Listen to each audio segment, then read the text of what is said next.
Hello everyone.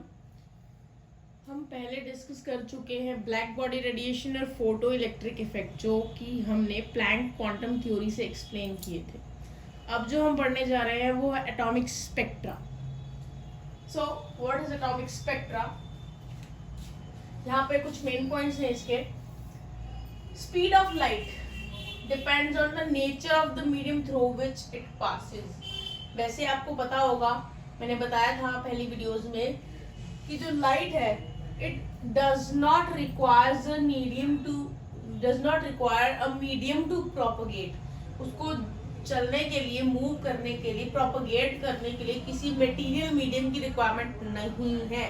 पर फिर भी अगर लाइट किसी मटेरियल के थ्रू पास करती है तो उसकी स्पीड अलग अलग मटेरियल्स में अलग अलग होगी। सो a beam of light is reflected or refracted from its original path as it passes from one medium to another। और जो लाइट है जब एक मीडियम से दूसरे मीडियम में जाती है तो उसके जो पाथ है रिफ्लेक्ट या रिफ्रैक्ट होता है उसके ओरिजिनल पाथ से। तो आपने ये चीज देखी भी होगी, आपने मिरर में देखा होगा, मिरर में किस तरह से इमेजेस बनती है। आपने ये भी देखा होगा किस तरह से आप मान के चलो किसी पेंसिल को लेके अगर आप उसको एक ग्लास में डालते हो, पानी से भरे, हाफ पानी होगा उस ग्लास में, उसमें पेंसिल डालोगे तो आप उसको देखोगे तो डिफरेंट दिख रही है, वो थोड़ी सी वो टेढ़ी दिखाई देती है। क्यों दिखाई देती है? क्योंकि जो लाइट है वो एयर से वाटर में या वाटर से एयर में जब लाइट जाएगी, पाथ चेंज करेगी, तो वो अपना मीडियम, वो जो उसका पाथ होता है उसको मीडियम के साथ उसका पाथ चेंज हो जाता है। तो जो लाइट है वो रिफ्लेक्ट या रिफ्रैक्ट करती है, जो भी कंडीशंस है उसके अकॉर्डिंगली वो रिफ्लेक्ट या रिफ्रैक्ट करेगी अपने ओरिजिनल पाथ से जब वो एक मीडियम से दूसरे मीडियम में जाती है। Second point, when a ray of white light is pass through a prism, the wave with shorter wavelength bends more than the one with the larger wavelength. तो आपको ये भी पता होगा जब प्रिज्म से व्हाइट लाइट पास होती है तो वो 7 कलर्स में जो है बट जाती है, एक विबयोग दिखाई देता है आपको, एक जो है रेनबो की तरह आपको दिखाई देता है कलर्स।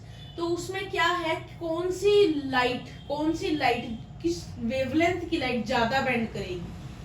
शॉर्टर वेवलेंथ की लाइट जो कि वॉयलेट है वो ज्यादा बेंड करेगी as compare to the wavelength as compare to longer wavelength जो कि रेड मीन्स वॉयलेट जिसकी वेवलेंथ छोटी है वो क्या करेगी, वो ज्यादा बेंड होगी as compare to red light जिसकी वेवलेंथ बड़ी है।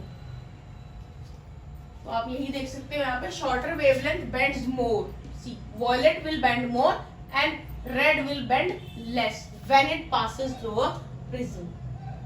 व्हाइट लाइट जब प्रिज्म से पास करेगी तो बेंडिंग वॉयलेट लाइट में वॉयलेट रेज में ज्यादा होगी, रेड में कम होगी। जब वो व्हाइट लाइट जो है प्रिज्म से निकल के एक रेनबो, एक विबयोग बनाती है, तब की बात मैं बता रही हूँ आपको। Third point, when electromagnetic radiation interact with matter, जब भी इलेक्ट्रोमैग्नेटिक रेडिएशन इंटरैक्ट करती है मैटर से, मैटर मतलब एटम या मॉलिक्यूल से, तो जब इंटरेक्शन होगी तो मैटर में प्रेजेंट एटम्स और मॉलिक्यूल क्या करते हैं, दे एब्जॉर्ब एनर्जी, वो एनर्जी को एब्जॉर्ब कर लेते हैं। जब वो एनर्जी को एब्जॉर्ब करेंगे तो एटम्स और मॉलिक्यूल्स में जो इलेक्ट्रॉन्स हैं वो क्या करेंगे, उस एनर्जी को एब्जॉर्ब करके हायर एनर्जी स्टेट में चले जाएंगे जो कि अनस्टेबल होती है, और फिर उनको वापस अपनी नॉर्मल स्टेट में भी तो आना है। मतलब नॉर्मल स्टेट मीन्स जहां से वो ऊपर गए थे उस स्टेट पे वापस आना है, नॉर्मल स्टेट पे, जो कि जिसकी एनर्जी लो है। तो जब वो वापस से नॉर्मल स्टेट पे आती है तो वो क्या करते हैं, वो एटम्स और मॉलिक्यूल एमिट करते हैं रेडिएशंस को, और वो रेडिएशन इलेक्ट्रोमैग्नेटिक स्पेक्ट्रम के अलग अलग रीजन से होती है।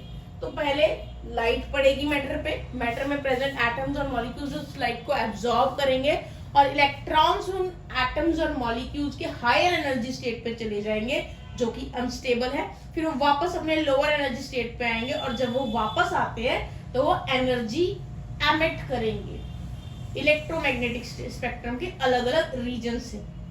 वो डिपेंड करता है कि कौन सा एटम या मॉलिक्यूल है, उस पर डिपेंड करता है कि कौन सी रेडिएशन एमिट हो रही है।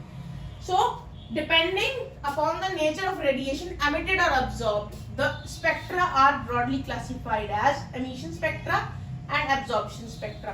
तो जो भी रेडिएशन एमिट या एब्जॉर्ब हो रही है उसके हिसाब से, उसके अकॉर्डिंगली स्पेक्ट्रा को क्लासिफाई किया गया है दो कैटेगरी में, एमिशन स्पेक्ट्रा। अगर रेडिएशन एमिट होती है तो एमिशन स्पेक्ट्रा, रेडिएशन एब्जॉर्ब होती है तो एब्जॉर्प्शन स्पेक्ट्रा। अब हम इन दोनों ही स्पेक्ट्रा को एक एक करके डिटेल में पढ़ेंगे। Now we are going to discuss emission spectra in detail. सबसे पहले एमिशन स्पेक्ट्रा कब नोटिस होता है, कब हमें दिखाई देता है? So emission spectra is noticed when the radiations emitted from a source are passed through a prism and then received on a photographic plate।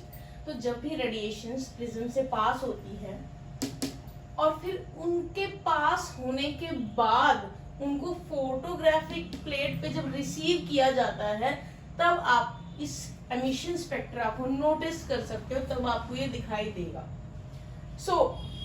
ये जो एमिशन स्पेक्ट्रा है ये बहुत तरीकों से एमिट हो सकता है, बहुत सारे तरीकों से रेडिएशन जो है एमिट हो सकती है।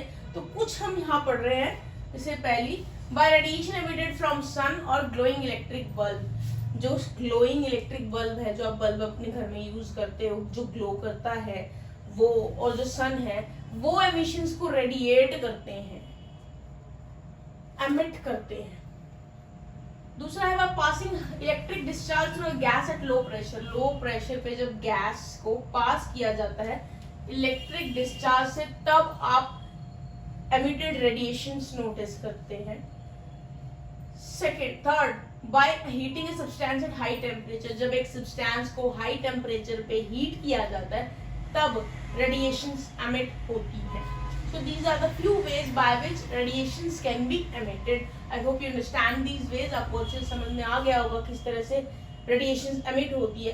अब हम पढ़ने वाले हैं टाइप्स। तो पहला टाइप है एमिशन स्पेक्ट्रा का कॉन्टिन्यूस स्पेक्ट्रा, दूसरा है लाइन स्पेक्ट्रा। सबसे पहले हम डिस्कस करेंगे कॉन्टिन्यूस स्पेक्ट्रा। क्या होता है कॉन्टिन्यूस स्पेक्ट्रा? तो उसके लिए मैंने यहाँ पे एक फिगर बनाया है आपको एक्सप्लेन करने के लिए। तो sun is the source of light, और यहाँ सन की जगह कोई भी बल्ब हो सकता है, ग्लोइंग बल्ब, जिससे व्हाइट लाइट जो है निकलती है। सन और what ever the source of light you have taken, उससे लाइट रिलीज होगी, लाइट निकलेगी। तो आपको क्या करना है, एक स्लिट लगानी है ताकि जो लाइट है आपको एक फाइन बीम की तरह दिखे, फाइन बीम की फॉर्म में मिले। तो उसके लिए हम स्लिट लगा देते हैं और ये लाइट जो है यहाँ से आगे जाएगी, और यहाँ हमने रखा है एक प्रिज्म, और जैसे ही लाइट प्रिज्म से टकराएगी it will split into 7 bands of colour ranging from violet to red. तो सनलाइट और white light on passing through a slit and then pass through a prism and it split into 7 bands of color ranging from violet to red. So आपको ये तो पता होगा violet से लेकर red तक ये जो आपके विबॉक बनता है, आपको इसमें ये 7 कलर्स अलग अलग नहीं दिखाई देते, ये कलर्स एक दूसरे में मर्ज होते हैं, एक दूसरे के अंदर मिक्स होते हैं, इंटरमिक्स होते हैं। तो हम कह सकते हैं ये जो कलर्स है दे आर कॉन्टिन्यूस, क्योंकि अलग अलग दिखते नहीं है, एक दूसरे में मर्ज है, इसीलिए ये कॉन्टिन्यूस है। एंड ओवरलैपिंग है, एक दूसरे के ऊपर ओवरलैप किया हुआ इन कलर्स ने, इसीलिए ये जो स्पेक्ट्रम यहाँ बना विबॉक का, इसको हम कॉन्टिन्यूस स्पेक्ट्रम बोलते हैं, क्योंकि कॉन्टिन्यू है, एक खत्म नहीं हो रहा दूसरा स्टार्ट हो गया, ओवरलैपिंग है, तो इसलिए इसको कॉन्टिन्यूस स्पेक्ट्रा बोलते हैं। सेम इसी तरह का जो है सीन आप विबॉक आप देखते हो, रेनबो जो बनती है क्लाउड में से, उसमें भी यही स्पेक्ट्रा होता है, कॉन्टिन्यूस स्पेक्ट्रा जिसको हम बोलते हैं। Now the second type of emission spectra that we are going to discuss is line emission spectra. ये हम कब नोटिस करते हैं? ये हम तब नोटिस करते हैं जब हम किसी volatile substance के वेपर को अलाउ करते हैं कि वो गिरे, फॉल हो बंसन बर्नर की फ्लेम पे। ठीक है, तो हम क्या लेंगे, स्पैचुला लेंगे, स्पैचुला में हमारा वोलेटाइल सब्सटेंस लेंगे और उसको बंसन बर्नर पे रख देंगे। तो अगर ये वोलेटाइल सब्सटेंस है तो वो वेपर्स की फॉर्म में चला जाएगा और वेपर्स बंसन बर्नर पर जब पड़ेंगे, उसके कांटेक्ट में आएंगे फ्लेम पे, बंसन बर्नर के, तो क्या करना है, हम उसको फ्लेम को एनालाइज करेंगे with the help of spectroscope. क्या होता है स्पेक्ट्रोस्कोप? स्पेक्ट्रोस्कोप एक इंस्ट्रूमेंट है जिसको हम यूज करते हैं मेजर करने के लिए लाइट की प्रॉपर्टीज को और इलेक्ट्रोमैग्नेटिक स्पेक्ट्रम के छोटे किसी भी पोर्शन को लेके उसको जो है उसकी लाइट की प्रॉपर्टीज को मेजर करते हैं। So spectroscope is an instrument that is used to measure the properties of light over a specific portion of electromagnetic radiation. तो यहाँ पे जो फ्लेम के ऊपर वोलेटाइल सब्सटेंस जो है गिर रहे हैं, तो जब फ्लेम के कांटेक्ट में आने पे वो एक स्पेसिफिक कलर्स दिखाई देंगे, उसमें स्पेक्ट्रोस्कोप में हम देख पाएंगे। तो कुछ स्पेसिफिक कलर्स जो अपीयर हो रहे हैं वो एक फोटोग्राफिक प्लेट पे आप देख सकते हो, ठीक है। और अलग अलग सब्सटेंस के लिए वो स्पेसिफिक कलर्स अलग होंगे, ऐसा नहीं कि सभी सब्सटेंस के सेम कलर होंगे। सो यहाँ पे एग्जांपल के लिए मैं आपको बता देती हूँ कि अगर हम सोडियम लेते हैं, sodium is also volatile substance. अगर उसके बाद जब हम सोडियम के देखेंगे एटॉमिक ये स्पेक्ट्रा को देखेंगे स्पेक्ट्रोस्कोप की हेल्प से, तो हमें दिखाई देंगे दो येलो कलर की लाइन जिनकी वेवलेंथ 589 नैनोमीटर और 589.6 नैनोमीटर नोटिस होगी स्पेक्ट्रोस्कोप में।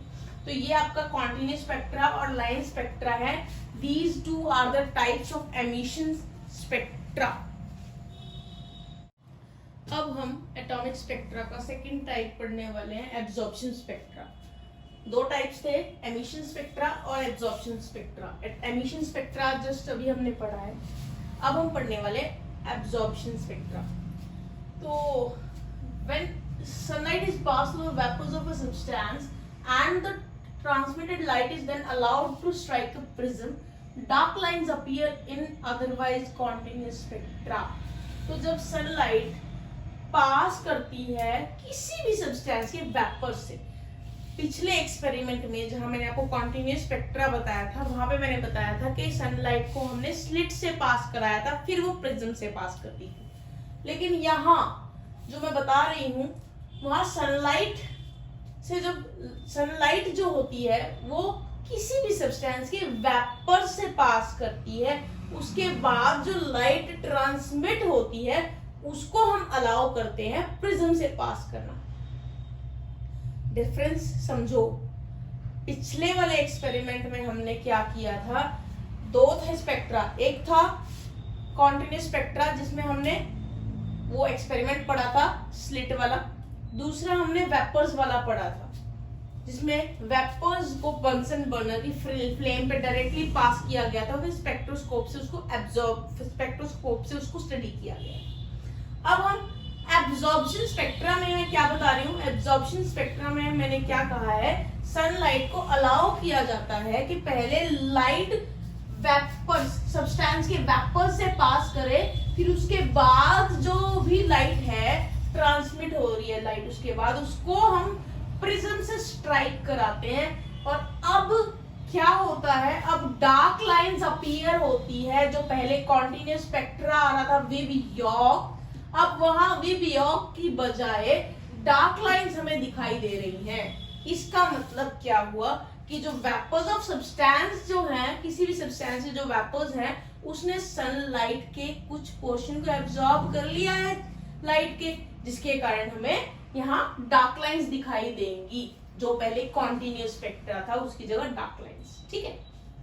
नाउ अभी जो डार्क लाइंस दिखाई दे रही है उससे क्या पता चलता है, जो डार्क लाइंस है इधर वो क्या इंडिकेट करती है, it indicates that the radiations corresponding to them were absorbed by the substance। तो डार्क कलर वही दिखाई दे रहा है जहां कोई कलर था, और वो कलर किसने एब्जॉर्ब कर लिया, वो सब्सटेंस ने एब्जॉर्ब कर लिया जिसके वेपर्स आपने यूज किए थे। तो वो एब्जॉर्ब होने के कारण कलर नहीं दिख रहा, और कलर नहीं दिख रहा तो ब्लैक कलर, वो डार्क लाइंस दिख रही है। सो इस स्पेक्ट्रा को जिसमें डार्क लाइंस मिली है वो बोलते हैं एब्जॉर्प्शन स्पेक्ट्रम।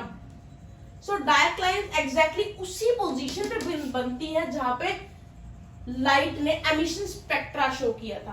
कैसे, एग्जांपल लेके मैं आपको बताऊंगी। जो अगर हम एमिशन स्पेक्ट्रा सोडियम का लेते हैं, जो एमिशन स्पेक्ट्रा होगा सोडियम का, उसमें याद है आपको 2 येलो लाइंस बनी थी, अभी थोड़ी देर पहले ही तो बताया था। 2 येलो लाइंस बनती है जिनकी वेवलेंथ 589 नैनोमीटर और 589.6 नैनोमीटर मिलती है। जब हम इसका एमिशन स्पेक्ट्रा का, इस सोडियम का एमिशन स्पेक्ट्रा देखते हैं तो यहाँ इन वेवलेंथ पे हमें येलो कलर की 2 लाइनें दिखाई देती है, एक इस वेवलेंथ पे और एक इस वेवलेंथ पे। तो जब हम इसी सब्सटेंस का, सोडियम के ही वेपर से हम जब एब्जॉर्प्शन स्पेक्ट्रा बनाएंगे, मतलब कि ये सारा एक्सपेरिमेंट हम करेंगे और वेपर्स किसके लेंगे, सोडियम के, सब्सटेंस क्या होगा, सोडियम, तो डार्क लाइंस मिलेंगी हमें। कहाँ, सेम इन्हीं 2 वेवलेंथ पे। एक तरह से हम कह सकते हैं कि जो एब्जॉर्प्शन स्पेक्ट्रा है वो एमिशन स्पेक्ट्रा का, उसी सब्सटेंस के एमिशन स्पेक्ट्रा का नेगेटिव है। जैसे फोटोज की नेगेटिव होते हैं ना, उसी तरह से। तो जहां कलर दिख रहा है, 2 यहाँ पे सोडियम के केस में 2 येलो लाइंस दिख रही थी इन 2 वेवलेंथ्स पे। अब इसका अगर मैं एब्जॉर्प्शन स्पेक्ट्रा लेती हूँ तो एब्जॉर्प्शन स्पेक्ट्रा में इन्हीं 2 वेवलेंथ की जगह पे हमें डार्क लाइंस दिखेंगी, क्योंकि एब्जॉर्प्शन स्पेक्ट्रा है तो सब्सटेंस ने इन वेवलेंथ के करस्पॉन्डिंग जो येलो लाइंस थी, येलो लाइट थी, उसको एब्जॉर्ब कर लिया है, जिसके कारण वहां पे कलर की बजाय डार्क लाइंस दिख रही है।